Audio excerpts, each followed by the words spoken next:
Halo, sudah pernah nonton drama bukan? Drama yang dimaksud adalah drama yang dipentaskan di panggung. Nah, kali ini kita akan bahas trik membuat naskah drama yang keren dan menghibur untuk dipentaskan di sekolah kita. Pementasan drama berasal dari suatu naskah atau dikenal dengan skenario. Jadi, peran naskah sangat penting agar pementasan berhasil. Bagaimana langkah membuat naskah drama? Mari kita bahas. Pertama, kalian harus menentukan tema. Tetapi sekolah kan sudah menentukan tema ya, yaitu perundungan, dan kalian juga sudah belajar tentang perundungan. Dari mulai pengertian perundungan, jenis-jenis perundungan, dampak negatif perundungan, dan sebagainya. Nah, itu menjadi dasar ketika kalian membuat naskah drama nanti. Langkah kedua adalah mencari ide. Ide sesuai dengan tema yang sudah ditentukan tadi. Untuk mencari ide nggak susah kok. Ini adalah tips mencari ide yang menarik. Tips pertama adalah mencari ide dari pemikiran penulis atau pengalaman orang sekitarnya yang mengalami perundungan atau bahkan menjadi pelaku perundungan. Jadi tinggal nyari yang ada di sekitar kita. Ini tips yang pertama. Yang kedua, ide bisa juga berasal dari mengubah cerpen atau novel yang memiliki tema perundungan. Nah, setelah kamu menemukan cerpen dengan tema tersebut, kamu tinggal ubah cerpen atau novel tersebut menjadi naskah drama. Jadi biasanya kalian bakalan ketemu film-film yang seperti itu, seperti misalnya Bumi Manusia. Itu kan dari novel Pramudia Anantatur yang Jid Iqbal itu loh. Apakah kalian sudah menonton? Selain itu ada lagi, kalian pernah kan menonton film yang berasal dari novel? Jadi seperti contohnya itu ayat-ayat cinta, ketika cinta bertasbih, itu kan berasal dari novel. Nah, ini yang bisa kita lakukan. Ini adalah cara yang sangat mudah dan cepat, karena di dalam cerpen atau novel sudah ada unsur intrinsik seperti tokoh, konflik, setting, dan alur, dan sebagainya. Jadi kamu tinggal mengubah menjadi naskah. Ini bukan termasuk plagiat, tapi namanya itu alih wahana. Terpenting jangan lupa cantumkan keterangan bahwa drama tersebut diadaptasi dari karya berjudul apa dan penulisnya siapa. Untuk lebih jelasnya langkah-langkahnya, kamu bisa mengeklik link di deskripsi video ini. Itu ada sebuah video tentang langkah-langkah membuat naskah drama yang berasal dari cerpen gitu. Tips yang ketiga untuk mencari ide bisa berasal dari berita. Nah, seperti ini. Di dunia digital banyak sekali berita-berita tentang perundungan, bahkan yang mengakibatkan korban sampai meninggal ataupun cacat. Di berita tersebut pasti sudah ada konfliknya, tokohnya siapa, dan sebagainya. Nah, itu unsur intrinsiknya. Selain itu sudah ada pula cerita awal kejadian sampai akhir kejadian perundungan tersebut. Tinggal kamu tambahkan imajinasi agar lebih dramatis gitu. Nah, ini tips yang ketiga. Selanjutnya, langkah ketiga adalah membuat premis cerita. Dari ide tersebut, ide yang kamu temukan sama teman-teman, kalian harus membuat premis. Premis adalah dasar dari cerita kamu. Ini sangat penting karena ini adalah dasar. Jadi dasarnya ketika kalian nanti membuat naskah secara utuh. Kalau kamu sudah bisa membuat premis, kamu akan lebih mudah untuk membuat naskah yang utuh. Nah, premis ini rumusnya adalah tokohnya siapa, inginnya apa, keinginan dia itu apa, tujuannya dia itu apa. Nah, terus karena atau alasan dia pengennya itu, tujuannya itu apa. Jadi alasan dia kenapa punya tujuan itu atau alasan dia punya keinginan itu. Lalu, tetapi kenapa, ada halangan apa yang membuat keinginan itu sulit untuk digapai. Gitu. Itu adalah rumus dari premis. Nah, contohnya, anggap saja X adalah anak laki-laki kelas 10. Ingin membuktikan kalau dia juga bisa menang lomba nyanyi, karena selama ini dia dibully cadel oleh teman-temannya, tetapi dia mudah grogi. Jadi di situ ada keinginannya, yaitu dia ingin atau tujuannya itu membuktikan kalau dia juga bisa menang lomba nyanyi. Nah, alasannya apa sih? Alasannya selama ini dia dibully cadel oleh teman-temannya, jadi dia ingin membuktikan gitu, membuktikan. Nah, halangannya apa? Halangannya tuh dia mudah grogi. Jadi ya pasti sulit lah untuk orang yang mau nyanyi di depan orang, tapi halangannya tuh grogi gitu. Nah, contoh lain, Y, anak laki-laki, ingin L menerima cintanya karena dia sangat menyukainya, tetapi L meminta Y berhenti menjadi ketua geng yang suka bully. Jadi di sini Y memiliki tujuan apa? Biar L menerima cintanya gitu. Nah, alasannya apa? Karena dia sangat menyukai si L. Tetapi halangannya itu L meminta Y berhenti menjadi ketua geng yang suka bully. Padahal dia ketua gengnya. Gimana tuh caranya si Y biar bisa dapetin L tapi dia bisa berhenti dari gengnya, atau misalnya dia mau tetap jadi gengnya. Nah, itu nanti kalian olah dengan imajinasi kalian. Itu contoh ya.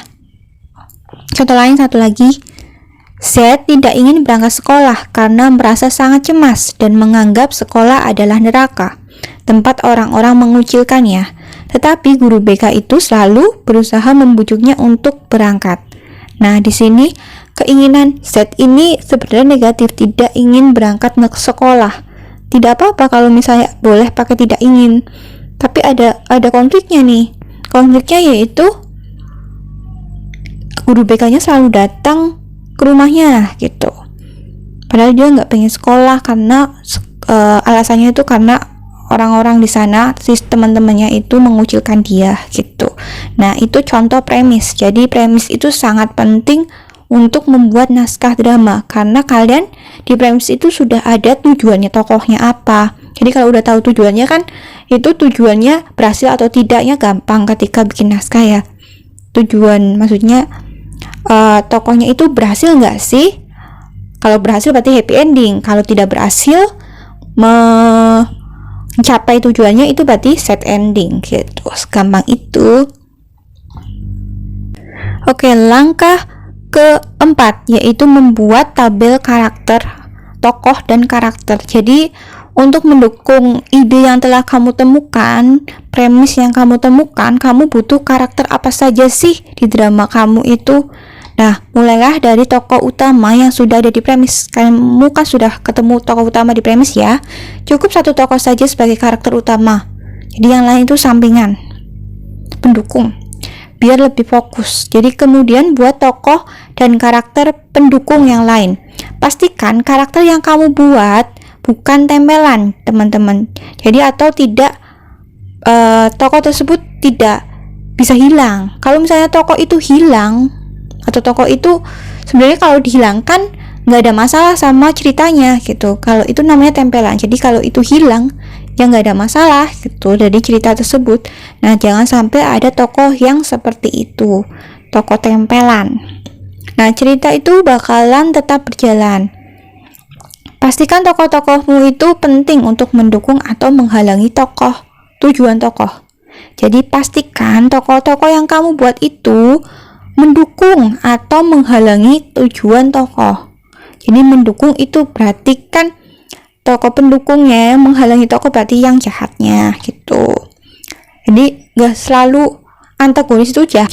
Contoh kasus atau contoh ide, tokohnya itu pengen masuk jurusan seni rupa, tetapi ibunya melarang. Nah, tokoh ibu ini adalah antagonis. Jadi dia yang menghalangi tujuan tokohnya. Jadi bisa dipahami ya, tokoh antagonis itu tidak selalu jahat, tetapi yang penting dia itu menghalangi dari tujuan tokoh tersebut. Nah, ini adalah contoh dari tabel karakter. Jadi ada nomor tokoh, jadi tokohnya siapa. Internal itu maksudnya adalah keadaan dalam dirinya. Jadi apa yang terjadi, ada masalah apa yang ada di dalam dirinya, atau sifatnya dia itu seperti apa. Jadi apa yang ada di dalam dirinya. Misalnya pemalu, tertutup, tidak bisa bilang R, atau cadel, suka menyanyi, sering grogi, dan gampang lupa. Jadi permasalahan diri lah. Nah, kalau eksternal ini adalah keadaan dari luar tokoh. Jadi biasanya masyarakatnya atau teman-temannya atau keluarganya itu gimana sih, nah gitu. Jadi faktor pembentuk tokoh lah, tapi dari luarnya. Nah, bentuk fisik ini juga penting. Jadi bentuk fisik, misalnya dia pakai kacamata atau tidak, ini sangat penting ketika digunakan di pementasannya nanti. Jadi bisa menggambarkan, jadi gampang lah nanti kalau pementasannya itu mau kostumnya pakai apa, seperti apa, disesuaikan dengan bentuk fisiknya, terus internalnya seperti apa, eksternalnya seperti apa. Nah, karakter-karakter inilah yang akan kita gunakan untuk membuat naskah drama. Nah, setelah kamu mengisi tabel kerangka karakter, selanjutnya kamu buat kerangka naskah kamu. Nah, kerangka naskah itu sederhananya itu terdiri dari awal cerita, tengah cerita, dan akhir cerita. Jadi awal cerita itu awalnya gimana sih ceritanya? Pastikan di awal cerita itu membuat penonton nanti penasaran bagaimana tokohnya bisa masuk ke panggung, ataukah apakah ada di panggung atau mungkin dari luar panggung. Nah, itu buat awalan yang menarik, karena awalan itu kayak buku, cover buku lah. Nah, awalnya itu ceritanya ya, awal konfliknya. Nah, setelah itu di tengah cerita ini baru konflik, isinya konflik. Jadi halangan tokoh pengen gini tapi ternyata kayak gini, halangan-halangan ditemui oleh si tokohnya. Nah, pastikan kamu itu jadi penulis yang jahat. Jadi jangan baik sama tokoh kamu, buat dia sengsara, buat dia banyak sekali halangannya, buat dia sampai putus asa. Nah, di tengah cerita itu tipsnya seperti itu. Jahatlah pada tokoh kamu, tokoh utama kamu khususnya. Jadi buat dia itu menemui berbagai rintangan sampai akhirnya dia putus asa. Kayak ada di terowongan yang gak tahu tuh ujungnya gimana, dia udah putus asa gitu.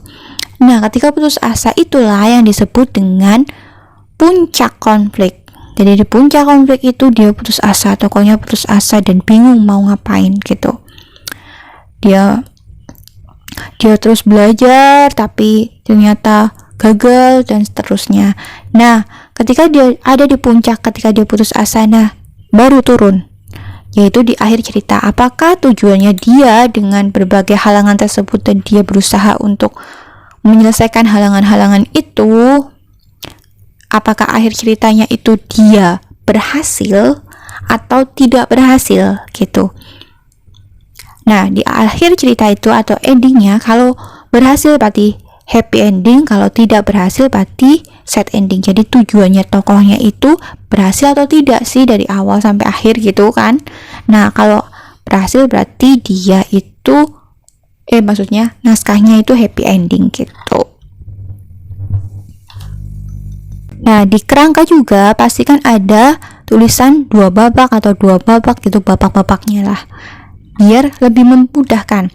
Tipsnya dari saya, jangan buat setting yang terlalu banyak. Jadi setting seenggak-enggaknya atau settingnya itu nanti di panggung itu 1 atau 2 saja. Jadi nggak usah banyak-banyak, karena kalau misalnya banyak-banyak kalian akan bingung gitu. Nah, kalau bisa misalnya babaknya juga nggak terlalu banyak, biar nggak terlalu bingung juga. Terus jangan monoton. Monoton itu misalnya babaknya tuh pertama di sekolahan, setelah itu di rumah, nanti kembali ke sekolahan, nanti di rumah lagi. Nah, nanti akhirnya akan membuat monoton ceritanya. Jadi lebih baik malahan settingnya tuh jangan terlalu banyak, jangan gonta-ganti tempat terus lah gitu.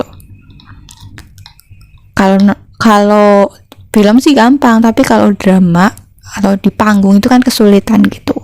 Jadi pastikan minimkanlah setting yang terlalu banyak. Jadi 1 atau 2 saja. Nah, setelah kerangkanya sudah selesai, kamu tinggal menulis naskah kamu sampai selesai terlebih dahulu. Jadi yang penting selesai. Selanjutnya, kamu lakukan revisi naskah. Nah, untuk cara mengetik naskah drama, link videonya ada di deskripsi video ini ya. Jadi nanti ada link, kalian bisa klik untuk cara membuat naskahnya. Jadi cara mengetiknya gitu. Gimana cara ngetiknya ada di link tersebut. Nah, segitu aja.